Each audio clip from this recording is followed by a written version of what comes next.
Hello everybody, welcome to another movie corner. This time we are joined by our two children because we took them to go see the Elemental movie that is now in theaters.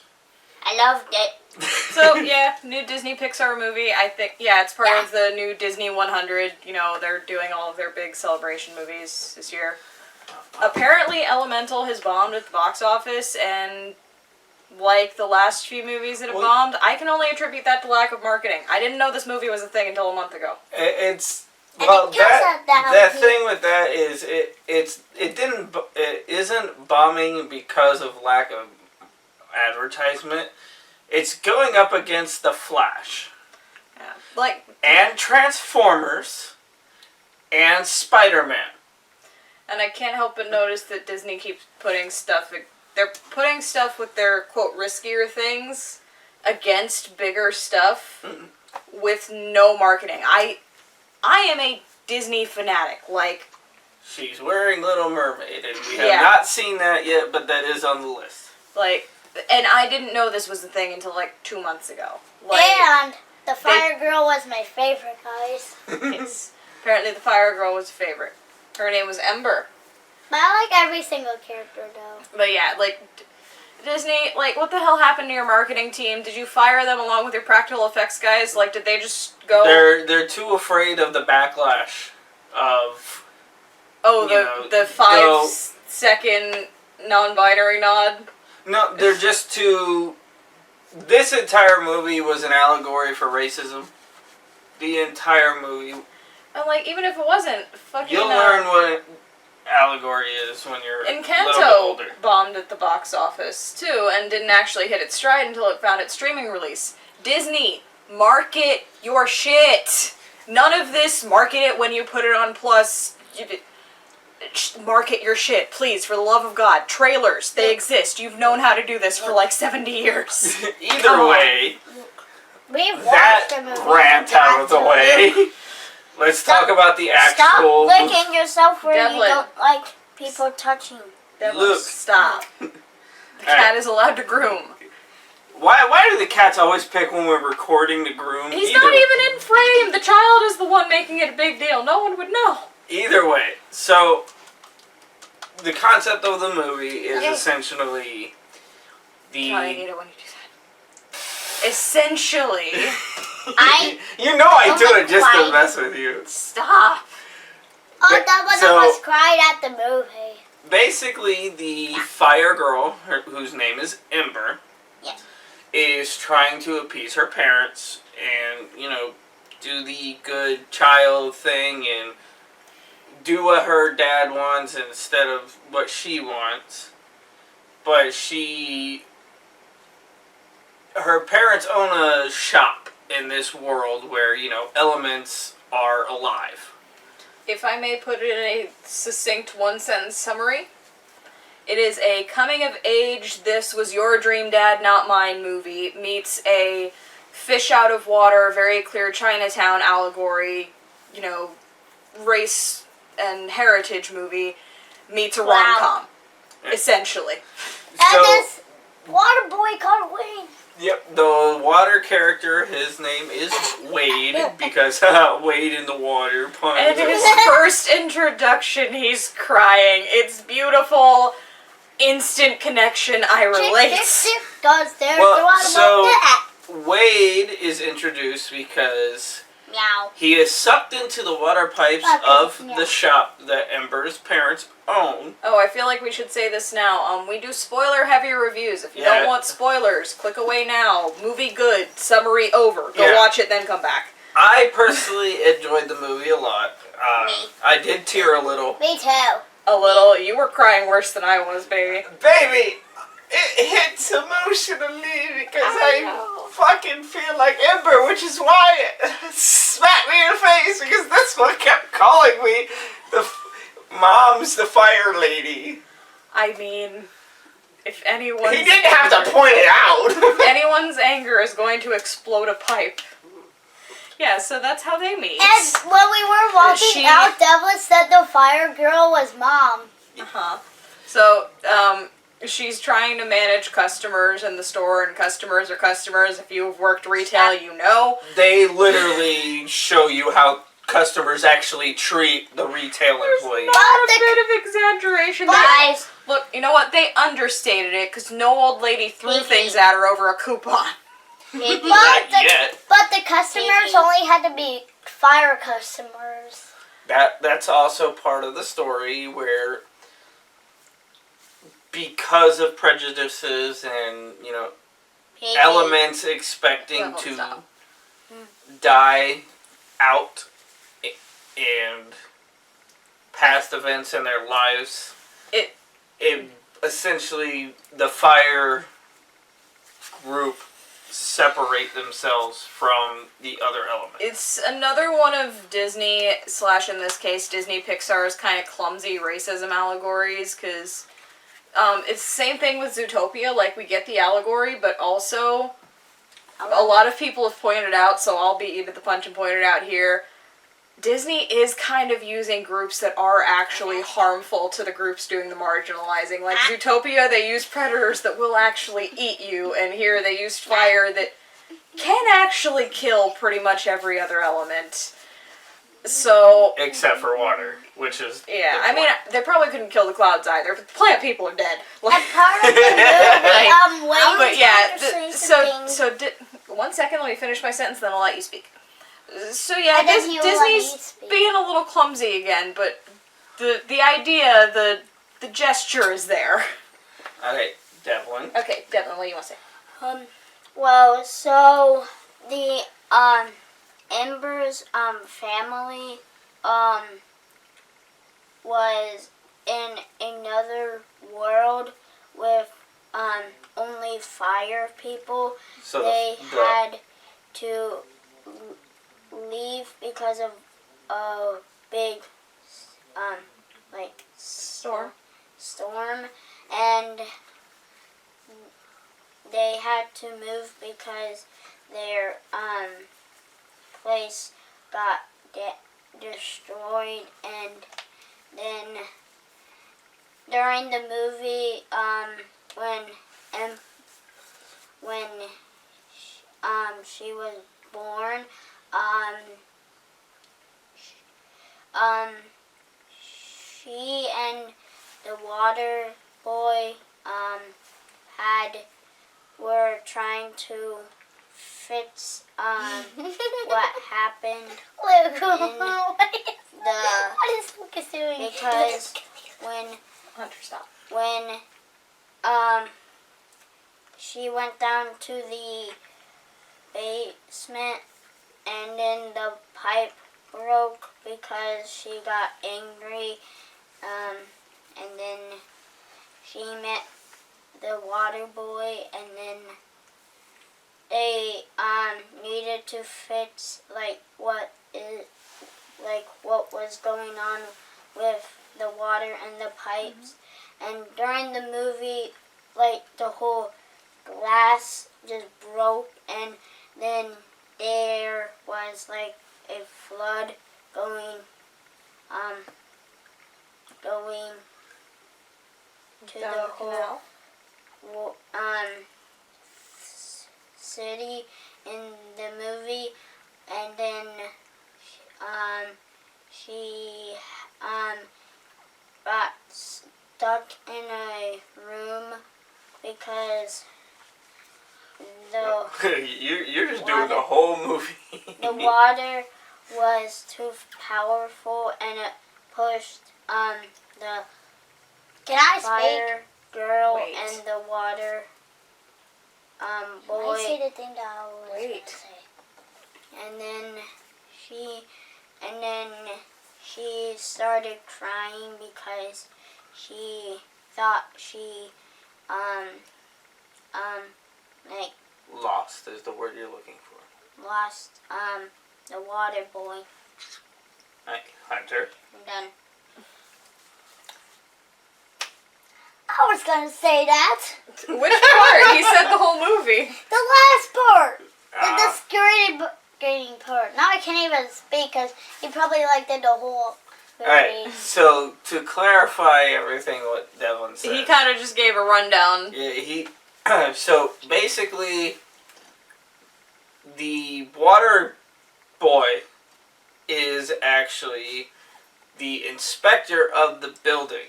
He happened to be looking through to find leaks in the system, and because of the explosion that happens, he got sucked in, and that's where all the water came from when she basically exploded all of her pipes. He was looking for a leak because the water to that part of the city had been shut down years ago because, Firetown City, it's called Firetown, very clear Chinatown reference, I wasn't kidding. Water wasn't supposed to even be getting there, but there was a leak, and she accidentally sucked a city inspector into her very much not up-to-code basement. And the beginning of the real action of the movie starts with her chasing him, trying to get him to tear up all 30 apparently citations that would get her parents' business shut down. So, basic plot, once all of that is said and done, the owner of the inspection company and all that kind of stuff gives them until the next couple of days to figure out where the leak is to try to stop it in order to, let Ember's shop still keep going. All while the two characters start falling in love, and at that aspect of it, while she's falling in love, she's slowly realizing that her father's taking over her father's shop is not what she wants to do with her life at all. Oh, and part of the movie, Ember and Wade kissed in the movie. Yes, thank you, Hunter. Which, in the theater, I hear this one going, ew. No. Yes, you did. No, I said, hey, yo. Not ew. That's funnier. Anyway, while she's over there dying, I would like to say, I have not seen a more, believably put together... Devlin, I'm talking. Okay. A more believably put together cartoon romance since Tangled. That moment in Tangled, everyone knows the song when Eugene's looking at her in the boat, and, you see very real emotion. It's animated very well. You see it. I saw that so many times in this movie, and it was always one of them is doing something impressive and looking at the other with that look of just you are my favorite person in the world, and it was animated so beautifully. Kind of like how I look at you most of the time. Stop trying to make me blush while we're doing a video. I'm being professional now. Hush. But it was just, oh my god. So, the farther along they get closer, the more she realizes what she really wants to do with her life is, through her abilities as, being a person made of fire, she likes to make glass sculptures and basically be a glass blower. Is the words I'm looking for. And it's been so, subtly integrated throughout the movie, it doesn't feel like they've shoved it at you over and over again. It's just, it comes up naturally, organically in the way that they show her going about her daily life at the shop, and you don't really notice it until it becomes a thing, and then you're able to sit there and go, well, yeah, that makes sense. She's been doing that this whole time. We've seen her do this. It's because she fixes the pipes. She melts them together. She breaks glass while trying not to scream at a customer and can relate. Been there, done that. That's why I quit retail. And she fixes it, and it's, so second nature to her. The glass, after she breaks it, yelling at the customer, she is having an entire conversation while she's doing this. She's not even thinking about it. So when it comes up later that she is going to go for this glass apprenticeship, it just feels natural. It feels like this is what the character was leading to. It was very well done. And one of the things that hit me hard is the entire point of her story arc is her being afraid of her father's approval. After that was cut out, what I was saying was we Father's approval. Yeah, okay. So what hit me hard was part of her story arc is that she's afraid to talk to her father about what she really wants. So instead of confronting it and, going through with what she wants to do with her life, she pushes her feelings aside and ignores her life. Which is essentially what I did 90% of my life until I realized why my life was so miserable. And now my father doesn't speak to me. So, Okay, yeah, that so one hits from home. the daddy issues corner, is that good catharsis in the movie? Would you recommend it? There we go. I'm the mommy issues corner. That's the daddy issues corner. Okay, Hunter, here's the part where you're allowed to talk about farts. The entire fart joke game. Fart Oh, joke. sure. Now you don't want to? Fart joke game? No. The windbreakers. Oh, yeah. So, they kind of have a parody of Quidditch from Harry Potter. It's not even a parody of Quidditch. It's just basketball in the air. Oh, yeah, we forgot about the windbreakers. Yeah, so the joke with the cloud people is that their sports teams are the Windbreakers and the Crop Dusters, which is hilarious because they're both fart puns. And the way the Windbreakers fans apparently greet each other or cheer for the team is toot toot. So, yeah. So, yeah. So, if you're worried that there's not enough childish humor in fart jokes, don't worry, you're fine. Always win with the fart jokes. And it's subtle enough that it's not like obnoxious in your face fart jokes. It's just, it's like, okay, laugh and roll your eyes. Let's move on. Let's fart on mommy. No, please do not. Okay, so Devlin, what is your favorite part about the movie? When Ember was chasing the water boy. The very first part? Yeah. Alright, Hunter, It was a really good chase scene. what was your favorite part? The windbreakers.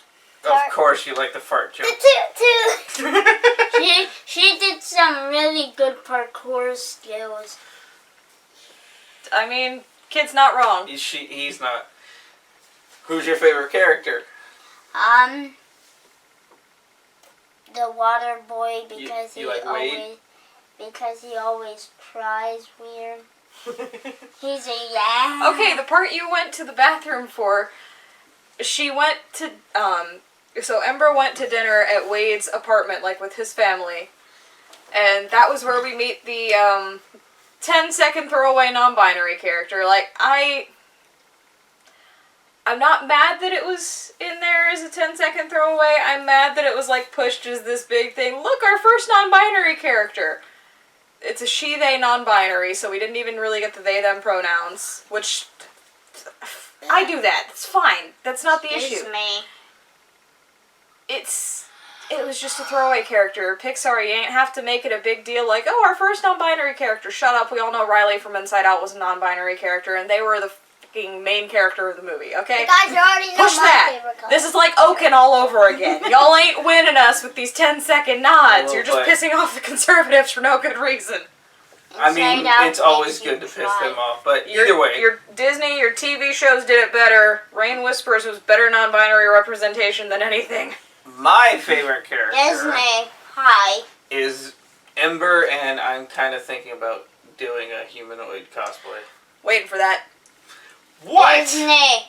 Honestly, Your movie. my favorite. Wade. One of your movies make her cry. A lot of their movies make me cry. But what was I gonna say? Oh yeah, my favorite character actually wasn't even Wade. My favorite character was what was her name? Cinder, I think, Ember's mom. Yeah, of course you like that. She was so funny. Oh my god, you missed the part where she was fighting with the bouncer trying to get in the building. And you came back right at the end. I think you missed the lines because he's been keeping her out. She goes, you are surprisingly good at your job. And he's trying to keep her out, and they've been going back and forth. Apparently the whole time Ember's been up there. And he's like melting into a puddle, and she's out of breath. They've clearly been at it the whole time. And he goes, I'm afraid you still can't come in. She goes, I'm afraid I'm going to pass out, and walks away. Like, So, I love her. what do you give the movie? 10 out of 10. 10 out of 10? Foot out of 10. A foot out of 10? 1,000 out of 10. Well, you hear it. The boys like it. And I love it. same, like... And this is hard for me being a critic and actually enjoying something.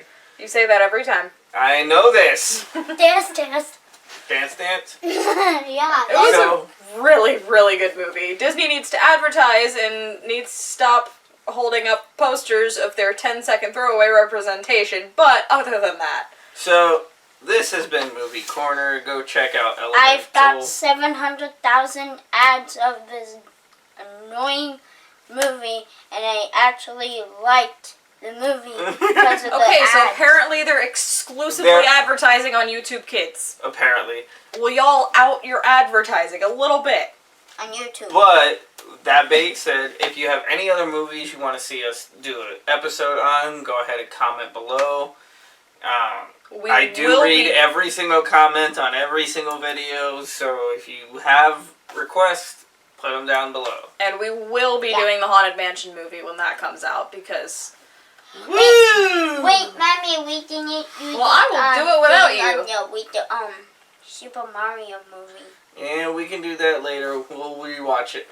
Well, I still need to watch it anyway. That being said, thank you for watching. Bye.